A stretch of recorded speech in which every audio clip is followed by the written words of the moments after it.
The what if mentality is a mentality of a lot of us in this world have people who say we cannot do something.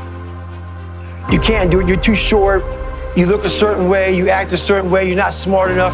I hit that roadblock every time. I was 300 pounds. I'll never forget, I was 300 pounds. I went from 175 to 300 pounds, and my goal was to be a Navy SEAL. Impossible goal. And every Navy recruiter that saw me said that, besides one. Every recruiter said, there's no way, man. You're 297 pounds, and you gotta lose so much weight so fast. I talked to one recruiter, and I never forget getting back in my truck, and he said, you cannot do this. But I got in my truck and I said to myself, but what if I could? What if I could pull off this miracle? How will I feel at the very end if I can defy all the odds? The what if mentality is, this guy told me, I was a 36th African-American Navy SEAL in Navy SEAL history, over 70 years. This guy told me there's only 35 African-Americans to ever be a Navy SEAL. He was pretty much telling me, you ain't got what it takes. I took that and said, what if I could be the 36th? Versus taking what he said, all the negativity he's putting on me, because he can't imagine himself doing what I'm about to do. So most people who can't imagine it, they reflect. It's like a mirror. They put that right on you. If they can't see themselves doing it, I can't see you doing it.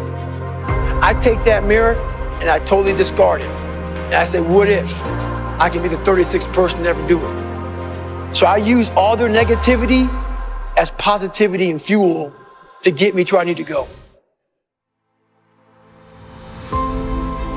The cookie jar. The cookie jar is something that I developed years ago. So what happens to me, happens to a lot of us in situations.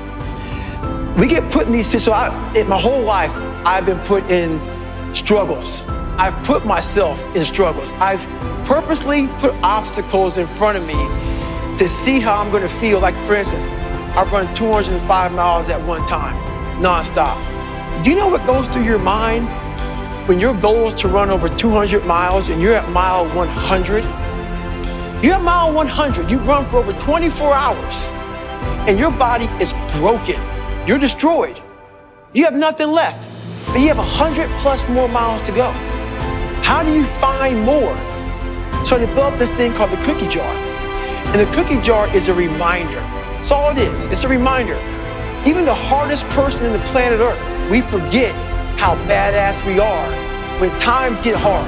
When times get hard, your mind spazzes out. It freaks out, it goes somewhere else. We forget. That cookie jar, you gotta take 1 second. Take 1 second, and that cookie jar has all these things in it. All the things you overcame. All the things that you suffered through. All the things that got in your way and you fought through. So you go in your mental cookie jar when you're going through bad times and you want to quit and you want to bail out. You think about it. Okay, David, what did you do? You went through 2 hell weeks. You went through Ranger School. You went through this, you went through that. It's a reminder. It's a reminder that you are that badass. And that's all it is. The cookie jar is you take 1 second when you're in an extreme environment and your mind and your body are saying, we're done. We need to quit. You gotta remind yourself, hang on a second.